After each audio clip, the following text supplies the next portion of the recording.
ጤና ይስጥልን እንደምን አላችሁ ክቡራን ተመልካቾች፣ ይህ የአማራ ሚዲያ ኮርፖሬሽን ነው። ከደሴ ስቱዲዮ ለዕለቱ የተሰናዱ ዜናዎችን እንሆ ብለናል። ከዜናዎቹ ጋር ጀማል ኢማም ነኝ። በያላችሁበት መልካም ጊዜ ይሁንላችሁ።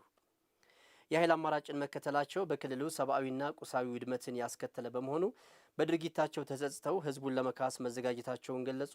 የቀድሞ ታጣቂዎች የህዝብንና የመንግስትን የሰላም ጥሪ የተቀበሉ ታጣቂዎች በኮምቦልቻ ከተማ የተሃድሶ ስልጠና ጀምረዋል። አንተነህ ጸጋዬ ተጨማሪ ዘገባ አለው። በክልሉ የተፈጠረውን የሰላም እጦት ለመፍታት ህዝብና መንግስት ተደጋጋሚ የሰላም ጥሪ ሲያቀርቡ ቆይተዋል። ይህንን ጥሪ በመቀበል በርካታ የቀድሞ ታጣቂዎች ወደ ሰላም ተመልሰዋል። የህዝብና የመንግስትን የሰላም ጥሪ የተቀበሉ የቀድሞ ታጣቂዎች በኮምቦልቻ ከተማ የተሃድሶ ስልጠና መውሰድ ጀምረዋል። የሄዱበት መንገድ በክልሉ ሰብአዊና ቁሳዊ ውድመትን ያስከተለ በመሆኑ በድርጊታቸው ተጸጽተው ሰላምን መምረጣቸውን ተናግረዋል። ሌሎች በጫካ ያሉ አካላትም የእነሱን መንገድ እንዲከተሉ ጥሪ አቅርበዋል። እርስ በርሳችን አንድ ክልል ውስጥ ነው ተፈካክረን ያለው።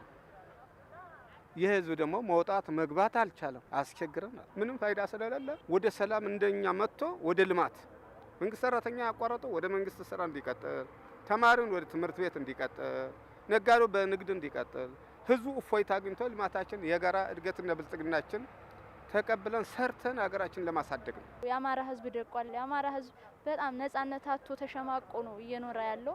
አሁንም የአማራ ህዝብ ነጻነት እንባው ይታፈስ። በስሜት ሳይሆን በስሌት ነው። በልክ አሁንም አትለቁ፣ አንድ እንሆንና ኑ በጋራ እንቁም። ማህበረሰብ ከቤት መፈናቀል፣ ኢኮኖሚካል ቀውስ ያጋጥማል፣ መሰረተ ልማት ይወድማል። የማህበረሰብ የጭንቀት የስነ ልቦና ጉዳት ስለሆነ ያው ይሄን ተገንዝበን ነው እዚህ የመጣን።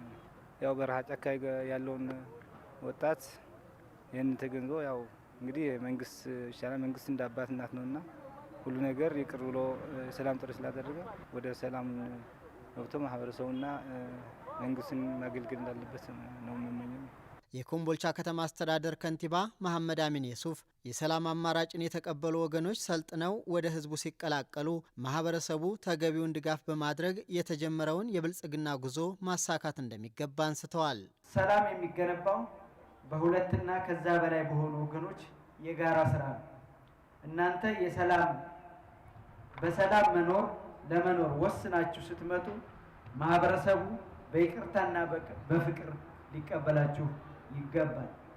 እጆቻችንን ዘርግተን ትናንት የነበረውን ቁስል በጋራ እየጠገን ለነገዋ ሀገራችን፣ አካባቢያችን፣ ክልላችን፣ ለቤተሰቦቻችን እድገት አብረን በመስራት በአንድ ላይ እንድንቆም ለህብረተሰቡ ጥሪ ያቀርባል። እናንተ የዛሬው የሰላማችን ምስክሮች፣ የነገው የልማታችን ግንባር ቀደም ተሳታፊና ተጠቃሚ ትሆናላችሁ። የአማራ ክልል ሰላምና ጸጥታ ቢሮ አማካሪ ኮሎኔል በአምላኩ አባይ በጫካ የሚገኙ ታጣቂዎችም የሰላም አማራጩን እንዲቀበሉ አሳስበው የቀድሞ ታጣቂዎች ወደ ህዝብ ተቀላቅለው ሰላማዊ ኑሯቸውን እንዲመሩ አስፈላጊው ድጋፍ ይደረጋል ብለዋል። ለሰላም እጁን የዘረጋ መንግስትም ገና ከመጀመሪያ ግጭቱ ሲፈጠር ጀምሮ የክልሉ መንግስትም የፌዴራል መንግስትም ሰላም ነው የሚያዋጣው፣ ሰላም ያዋጣል እያለ እስካሁን ድረስ ለሰላም እጁን እየዘረጋ ነው ያለው። ቀጣይም ለሰላም እጁ የተዘረጋ ነው። ሌሎች ጫካ ሆኖ የሚረብሹ ዓላማው ሳይረዳቸው በጦርነት ጥያቄ እናስመልሳለን፣ በጦርነት ነው ችግር የሚፈታው ብለው ሀሳብ ይዘው አሁንም እየታገሉ ያሉ ሰዎች ወደ ሰላሙ መንገድ እንደናንተ መጥተው በጋራ ችግራችንን በጋራ እንፈታለን የሚል አስተሳሰብ ይዘው ስራ የሚሰሩበት ሁኔታ የመፍጠር የሁላችን ድርሻ ነው የሚሆነው።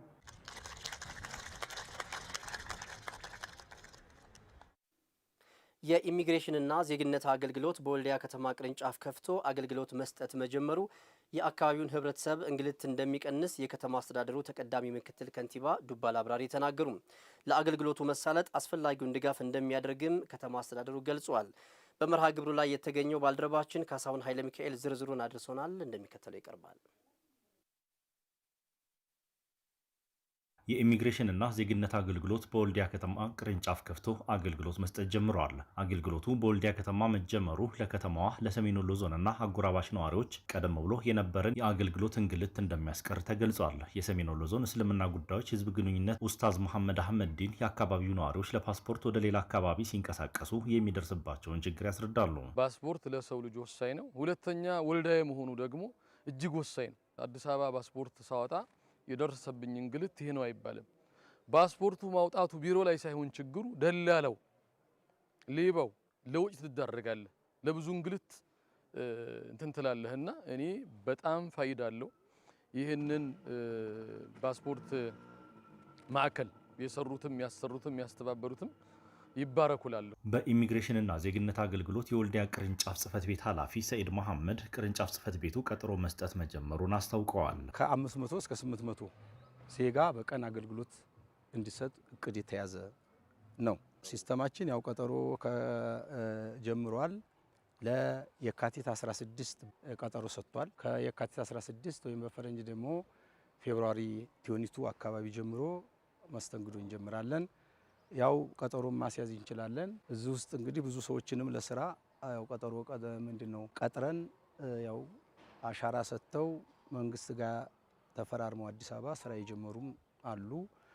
ከነገ ጀምሮ ቢሮአችን ክፍት ነው። የወልዲያ ከተማ አስተዳደር ተቀዳሚ ምክትል ከንቲባ ዱባል አብራሪ አገልግሎቱ በከተማዋ መጀመሩ ለወልዲያ ከተማና ለሰሜን ወሎ ዞን ማህበረሰብ ፋይዳው ጉልህ ነው ብለዋል። ወልዲያ ከተማ አስተዳደር ሰሜን ወሎ ዞን በተመሳሳይና አካባቢው ሰፊ የህብረተሰብ ክፍል የሚኖርበት ነገር ግን ለበርካታ ዓመታት ይሄ አገልግሎት ተነፍጎት ደሴ፣ ባህር ዳር፣ አዲስ አበባ በገንዘብ በጉዞ በማደሪያ በተለያዩ ምክንያቶች ሲንገላታ የነበረ ህዝብ ይህን አገልግሎት በዚህ ቀንና በዚህ ሰዓት በይፋ አስጀምረን የህዝባችንን እርካታ በመጨመራችን እውነት ለመናገር የታሪካችን አንድ አካል ስለሆነ አሁንም እንኳን ደስ አላችሁ። በከተማዋ የተጀመረውን የኢሚግሬሽንና ዜግነት አገልግሎት ማህበራዊና ኢኮኖሚያዊ ጠቀሜታ ከፍ ለማድረግ ከተማ አስተዳደሩ አስፈላጊውን ድጋፍ እንደሚያደርግ ተመላክቷል። በመጨረሻም ዲኤምቪ4 ደሴ የተሰኘ የበጎ አድራጎት ድርጅት የገና በዓልን ምክንያት በማድረግ ለ400 በዝቅተኛ የኑሮ ደረጃ ላይ ለሚገኙና አቅመ ደካማ ወገኖች ማዕድ አጋርተዋል። አስተያየታቸውን ለአሚኮ የሰጡ አረጋውያንና አካል ጉዳተኞች ለተደረገላቸው ድጋፍ አመስግነዋል። ሰላሀዲን ሰይድ ዝርዝር ዘገባ አለው። ዲኤምቪ4 ደሴ የበጎ አድራጎት ድርጅት የገና በዓልን በማስመልከት ለ400 የከተማዋ አቅመ ደካማ ነዋሪዎች ማዕድ አጋርቷል። የዲኤምቪ4 ደሴ ከፍተኛ አማካሪ ማዘንጊ አበበም የገና በዓልን በማስመልከት ነዋሪነታቸውን በአሜሪካ ያደረጉ የደሴ ከተማ ተወላጆች በተገኘ ከ450 ሺህ ብር በላይ ድጋፍ ለአረጋውያን፣ ለአካል ጉዳተኞችና አቅመ ደካሞች ማዕድ ማጋራታቸውን ገልጸዋል። ዲኤምቪ4 ደሴ የሃይማኖት፣ የዘር፣ የጾታ ልዩነት ሳያደርግ በየጊዜው የተለያዩ ድጋፎች ይሰጣል። በየዓመቱ ከሚሰጣቸው ድጋፎች አንዱ ደግሞ የገናን በዓል ምክንያት በማድረግ ለክርስትና እምነት ተከታዮች የሚሰጠው የምግብ ድጋፍ ነው። ይሄም ዛሬ እንደምታዩት ወደ 10 ያህል በሬዎች ከነ ልዩ ልዩ ወጪዎቻቸው በ457 ሺህ ብር ያህል ተገዝተው ዛሬም 300 ሰዎች በአካል ይሰጣል። ከዚህ ፕሮግራም በኋላ ደግሞ 100 በየቤታቸው አልጋ ይዞ የተኙ ሰዎች አሉ። ለነሱ የማሰራጨት ስራ ይከናወናል። የደሴ ከተማ ሴቶች ህጻናትና ማህበራዊ ጉዳይ መምሪያ ኃላፊ ምሳዬ ከድር መንግስታዊና መንግስታዊ ካልሆኑ ተቋማት ጋር በጋራ በመስራት ድጋፍ እየተደረገ መሆኑን ነው የተናገሩት። በከተማችን በርካታ ተጋላጮች ናቸው ያሉት። እነዚህን ተጋላጮች ከመደገፍ አኳያ በልዩ ትኩረት እየተሰራ ነው ያለው። ስለዚህ ይሄ ስራ ደግሞ በመንግስት ብቻ የሚሰራ አይደለም። የተለያዩ መንግስታዊ ያልሆኑ ድርጅቶች፣ በተለይ የሲቪል ማህበረሰብ ድርጅቶች፣ የንግዱ ማህበረሰብ፣ የተለያዩ በጎ አድራጎት ድርጅቶችም እነዚህን የህብረተሰብ ክፍሎች በቋሚም በጊዜያዊ ድጋፍ እንዲደረግላቸው ነው ጥሪ ማስተላልፈው።